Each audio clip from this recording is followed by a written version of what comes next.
विभाग ए का प्रश्न 7।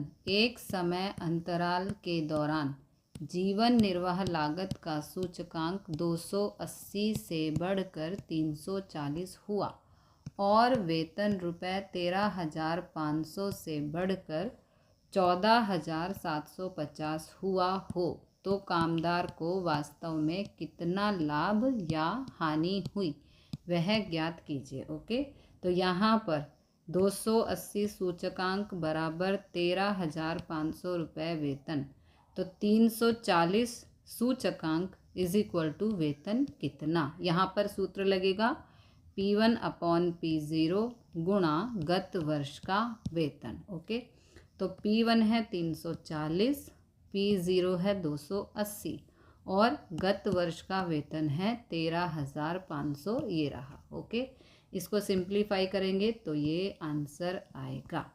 इसलिए कामदार की क्रय शक्ति में ये वाली रकम यहाँ पे लिखेंगे, माइनस करेंगे 14,750 ये वाला। ओके, तो आंसर आएगा 1642.85 रुपये कमी हुई है। Okay, this is the answer. विभाग सी का प्रश्न 8।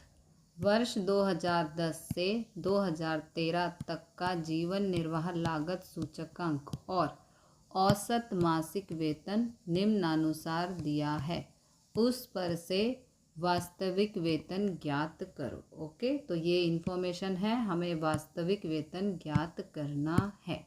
तो यहाँ पर ऐसे टेबल बनाएंगे, औसत मासिक वेतन और जीवन निर्वाह लागत खर्च का सूचकांक पर से वास्तविक वेतन की गणना निम्नानुसार करेंगे। वास्तविक वेतन फाइंड करने के लिए ये सूत्र है, औसत मासिक वेतन अपॉन जीवन निर्वाह लागत सूचकांक गुणा 100। तो यहाँ पर वर्ष, यहाँ पे औसत मासिक वेतन, जीवन निर्वाह लागत सूचकांक और ये है सूत्र। ओके, औसत मासिक वेतन ऊपर लिखना है, तो ये 35,000 ऊपर, अपॉन में जीवन निर्वाह लागत सूचकांक यहाँ पर है 120 गुणा 100। इसको सिंप्लीफाई करेंगे, ये आंसर आएगा। फिर यहाँ पर औसत मासिक वेतन ये है 40,000, अपॉन में जीवन निर्वाह लागत सूचकांक 150 गुणा 100। इसको सिंप्लीफाई करेंगे तो ये आंसर आएगा।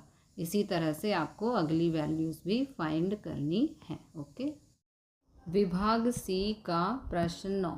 वर्ष 2014 और वर्ष 2015 के थोक मूल्य का सूचकांक ये और ये प्राप्त हुआ है। दोनों वर्ष के सूचकांक का उपयोग करके मुद्रास्फीति की दर ज्ञात कीजिए। ये मुद्रास्फीति की दर का सूत्र है, यहाँ पर वैल्यूज़ पुट करेंगे। अब इसे सिंप्लीफाई करेंगे तो यहाँ माइनस करेंगे तो आएगा 3.6। ओके, 3.6 को 100 से गुणा करेंगे तो ये आएगा, इन दोनों को भाग करने पर ये आएगा। ओके, तो मुद्रास्फीति का दर आ गया 2.03। This is the answer. विभाग सी का प्रश्न 10। 3 वस्तु का मूल्य सूचकांक में हुआ प्रतिशत वृद्धि क्रमशः 315, 328 और 390 है। यदि वस्तुओं का महत्व का प्रमाण 5:7:8 हो तो मूल्य का सामान्य सूचकांक की गणना करो। ओके, हमें यहाँ पर सामान्य सूचकांक ज्ञात करना है, तो यहाँ पर ऐसी टेबल बनाएंगे, यहाँ पर वस्तुएं। अब मूल्य सूचकांक यानी कि आई ज्ञात करने के लिए यहाँ पर प्रतिशत की बात कही है, तो इन तीनों वैल्यूज़ में 100 प्लस कर देंगे। देखो, 100 + 315, 100 + 328, 100 + 390, इस तरह से आ गया मूल्य सूचकांक। ओके, भारांक यहाँ पर दिया गया है 5, 7, 8, जो अनुपात में दिया है उसको यहाँ पर हम अलग अलग करके लिख देंगे। ओके, अब यहाँ पे फाइंड करना है IW, इसका मतलब है I को W से गुणा कर दो। 415 गुणा 5 ये आएगा, 428 गुणा 7 ये आएगा, 490 गुणा 8 ये आएगा। अब इन सब का यहाँ पर करना है टोटल और यहाँ पर भी टोटल। ओके, तो मूल्य सूचकांक ज्ञात करने का ये सूत्र है। यहाँ पर वैल्यूज़ पुट कर देंगे। 20 से 8,991 को भाग करेंगे तो ये आंसर आएगा। ओके। विभाग सी का प्रश्न 11, यदि वर्ष 2014 के लिए किसी वर्ग के परिवार की व्यय पात्र औसत आय 25,000 हो और उस वर्ग का वर्ष 2014 के आधार से वर्ष 2016 का जीवन निर्वाह लागत खर्च का सूचकांक 120 हो, तो वर्ष 2016 के लिए यह वर्ग के परिवार का व्यय पात्र आय का अनुमान कीजिए। ओके। तो वर्ष 2014 के आधार वर्ष की तुलना में वर्ष 2016 का सूचकांक 120 है।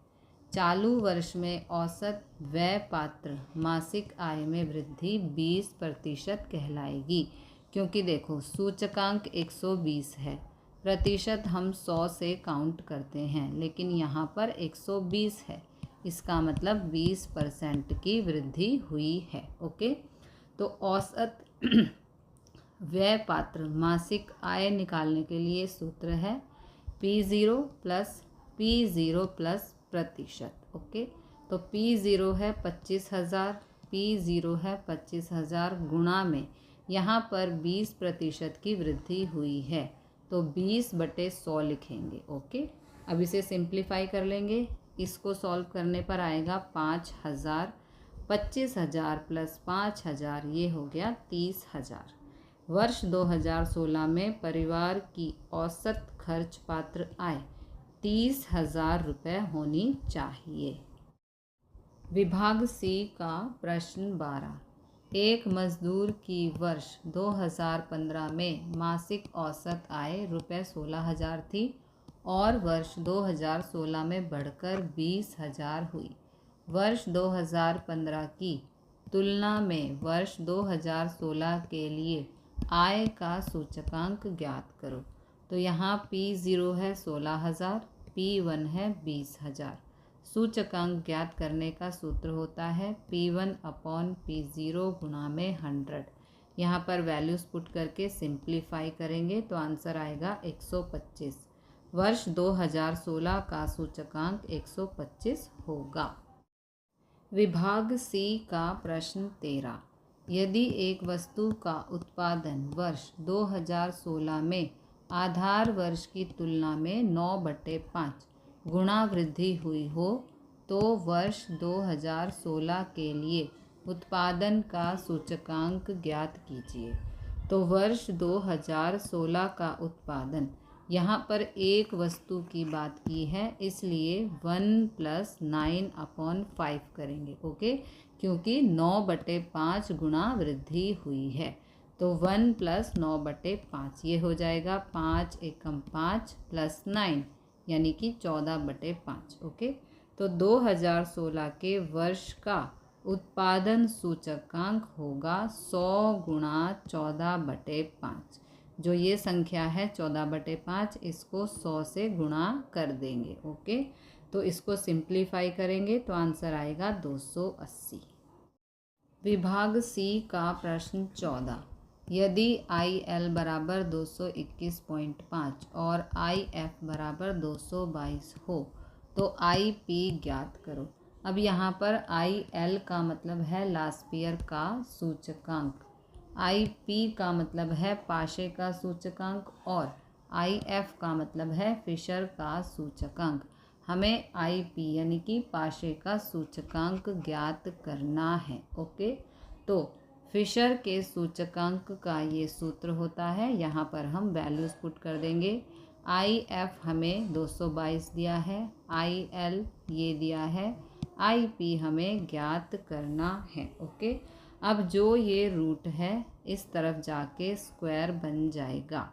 222 का स्क्वायर होता है 49,284 और 221.5 यहाँ गुणा हो रहा है, इधर जाके भाग में चला जाएगा। इसको सिंप्लीफाई करने पर आंसर आएगा 222.5 यानी कि IP पाशे का सूचकांक आ गया 222.5।